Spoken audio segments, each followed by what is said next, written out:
ಇವತ್ತೇನು ಅಬಕಾರಿ ಇಲಾಖೆಯಲ್ಲಿ ಸುಮಾರು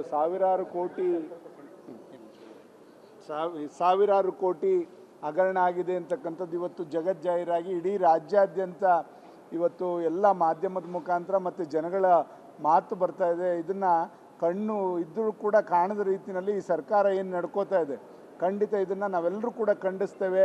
ಇವತ್ತು ನಾವೆಲ್ಲ ನೋಡ್ತೇವೆ, ನಮ್ಮ ಹೆಣ್ಮಕ್ಳಿಗೆ 2000 ಕೊಡ್ಲಿಕ್ಕೆ ಹೋಗ್ತಾ ಇದ್ದೀರಲ್ಲ ಸ್ವಾಮಿ, ನೀವು ಇಂಥ ಒಂದು ಭ್ರಷ್ಟ ದುಡ್ಡಿನಲ್ಲಿ ನಮ್ಮ ಹೆಣ್ಮಕ್ಳಿಗೆ ನೀವು ಬದುಕು ಕಟ್ಕೊಡೋ ಅಂಥದ್ದು ಪ್ರಮೇಯ ಇತ್ತ ಈ ಸರ್ಕಾರಕ್ಕೆ ಸನ್ಮಾನ್ಯ ಮುಖ್ಯಮಂತ್ರಿಗಳನ್ನ ಕೇಳಲಿಕ್ಕೆ ಬಯಸ್ತೇನೆ. ಒಂದು ಕಡೆ ಗಂಡನಿಂದ ದುಡ್ಡು ಕಿತ್ಕೊಳ್ಳೋದು, ಇನ್ನೊಂದು ಕಡೆ ಹೆಂಡ್ತಿಗೆ ಕೊಡ್ತಕ್ಕಂಥದ್ದು, ಮತ್ತು ಬೀದಿಯಲ್ಲೂ ಕೂಡ ನೀವು ಅಬಕಾರಿ ಇದನ್ನು ಮಾರ್ತಕ್ಕಂಥ ಕೆಲಸವನ್ನು ಮಾಡ್ತಾ ಇದ್ದೀರಲ್ಲ. ಅದರಿಂದ ಇವತ್ತು ಇದನ್ನೆಲ್ಲ ಕೂಡ ಖಂಡಿಸಿ ನಾವು ಹಿಂದೆ ನಾವೆಲ್ಲ ನೋಡಿದ್ದೇವೆ. ಯಡಿಯೂರಪ್ಪನವರು, ಕುಮಾರಸ್ವಾಮಿಯವರೆಲ್ಲರೂ ಕೂಡ ಸರ್ಕಾರ ಮಾಡಿದಂಥ ಸಂದರ್ಭದಲ್ಲಿ ಏನು ಹೆಣ್ಮಕ್ಳ ಕಣ್ಣೀರನ್ನ ನೋಡಿ ಅವತ್ತು ಅರಾಕ್ನ ಬ್ಯಾನ್ ಮಾಡಿದಂಥದ್ದು, ಲಾಟ್ರಿ ಬ್ಯಾನ್ ಮಾಡಿದಂಥದ್ದು, ಇದೆಲ್ಲ ಕೂಡ ನಮಗೆ ನಿದರ್ಶನ ಇದೆ.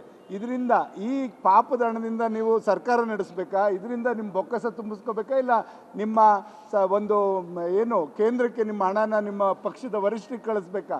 ದಯಮಾಡಿ ಇದನ್ನು ಸರ್ಕಾರ ಗಂಭೀರವಾಗಿ ತಗೊಂಡು ಇವತ್ತು ಅಲ್ಲಿ DC ಅವರು ಆಗ್ಬೋದು, JC ಅವರು ಆಗ್ಬೋದು, ಇವತ್ತು ಆರೋಪ ಮಾಡಿದ್ದಾರೆ ಮಂತ್ರಿಗಳಿಗೆ ನಾವು ಕಪ್ಪ ಕಾಣಿಕೆ ಕೊಡಬೇಕು, ಅವ್ರ ಮಗನ ಮುಖಾಂತರ ಕೊಡಬೇಕು, ಇದೆಲ್ಲ ಕೂಡ ದೂಷಣೆ ನಾವೆಲ್ಲರೂ ಕೂಡ ಆಡಿಯೋದಲ್ಲಿ ಕೇಳಿದ್ದೇವೆ.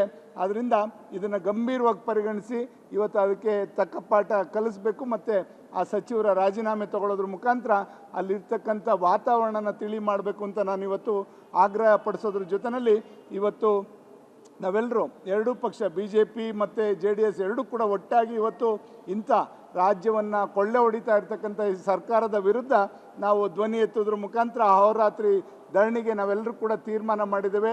ಇದರಿಂದ ಈ ಸರ್ಕಾರಕ್ಕೆ ತಕ್ಕ ಪಾಠ ಆಗಬೇಕು. ಇದು ಏನು ಕಪ್ಪ ಕಾಣಿಕೆನ ಕೇಂದ್ರಕ್ಕೆ ಕಳಿಸೋದು, ಈ ಒಂದು ಪರಿಪಾಠವನ್ನು ರೂಢಿಸ್ಕೊಂಡಿದ್ದಾರೆ ಈ ಕಾಂಗ್ರೆಸ್ ಸರ್ಕಾರದವರು, ಇದಕ್ಕೆ ಒಂದು ಕಡೆಗಾಣಿಸ್ಬೇಕು ಅಂತಕ್ಕಂಥದ್ದು ನಮ್ಮೆಲ್ಲರ ಕೂಡ ಆಗ್ರಹ ಇದೆ. ಆ ನಿಟ್ಟಿನಲ್ಲಿ ನಮ್ಮ ಹೋರಾಟ ಇದು ದೀರ್ಘಕಾಲ ಇರ್ತದೆ ಅಂತಕ್ಕಂಥದ್ದನ್ನ ನಾನು ಈ ಸಂದರ್ಭದಲ್ಲಿ ಹೇಳಲಿಕ್ಕೆ ಬಯಸ್ತೇನೆ.